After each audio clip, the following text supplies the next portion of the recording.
And a lot of people see you, Ed, and they're like, this guy easily was born with it. He was born in good shape, good looking, great speaker. He must have been born in this beach house, on the boat.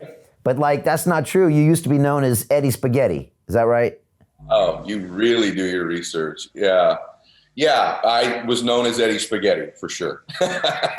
and who was that kid? I mean, you mentioned your father a bit, but what did that name mean, and who were you, and how did you evolve? Brother, I moved this weekend. So I was going through all these old pictures, and it was emotional for me because I'm looking at pictures of Eddie Spaghetti when he was 5 and 7 and 9. And man, I want to go back and hug that kid. Yeah. You know, I was,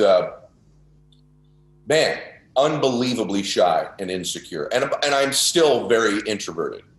Very introverted. That's always a surprise. That's surprising to hear. I heard you say that to someone in a conversation, and I was just like, wow, because I am too, and no one believes it. But that's hard for people to hear with you, because you don't seem you are. Yeah, and I don't think you do either. What you have that most introverts have is you're an incredible listener. And so that certainly, you have some of the clues that would lead me to believe you're introverted.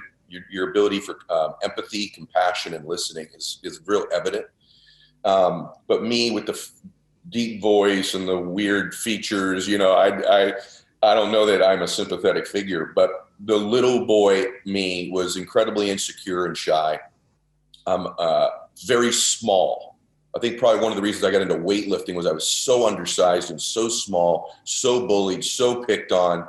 And then you max that up with a loving family, but I'd come home and, you know, a lot of instability in my home with my dad. My dad is my best friend. He's been sober 30 years. He's actually just got out of the hospital a couple of days ago, but my dad wasn't sober when I lived there. So that anxiety, any of you that grew up with parents that didn't get along, or a divorce, or alcohol, or drugs, or any physical or mental or verbal abuse, just anxiety all the time. So I just grew up worrying. I wasn't really a little boy very long. You know, I just didn't have all that peace of mind and ease and naivete that comes with being a child.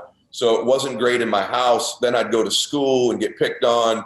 I wasn't a good athlete because I was small. I finally found baseball, which I was good at. But I think that's why I tended to get into personal development and personal growth, is I had to learn to do these things to become a baseline functioning human. And then I connect well and relate to people. I mean, I'm weird. Brother, I'm driving out here last night. I'm at a stoplight. People are going to think I've lost my mind when I share this one with you. And just you pull stuff out of people nobody does. I'm at a stoplight here, and it's a long light in town. I'm in La Quinta. And there's this woman in the car next to me, and I look. I have this habit now. Does she know who I am? You know, because I prefer to be anonymous still. She doesn't know who I am. I'm looking at her. She's in her car. She's a little bit overweight. And I just start thinking about her and her life.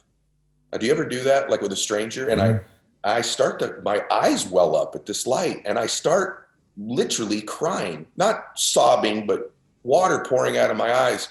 So I just had this notion she was sad and felt invisible, and maybe hasn't had as much joy and ecstasy and love and passion and achievement in her life. And she's a human being. And she's just in her car, probably leaving work, probably going home. She's just existing. And I was overcome with emotion for her. And I wanted to help her. You know, I wanted to roll her window and I go, I can help you, you know. But I guess the reason I share that with you is because of the way I grew up, I do have real empathy for people. I wish I saw that more in our political leaders today. Yeah. Just a little empathy. Like, let them know you care. I love you. You belong. You're not invisible. I see you. And I think that's part of my childhood, certainly rearing its head as a almost 50-year-old man now.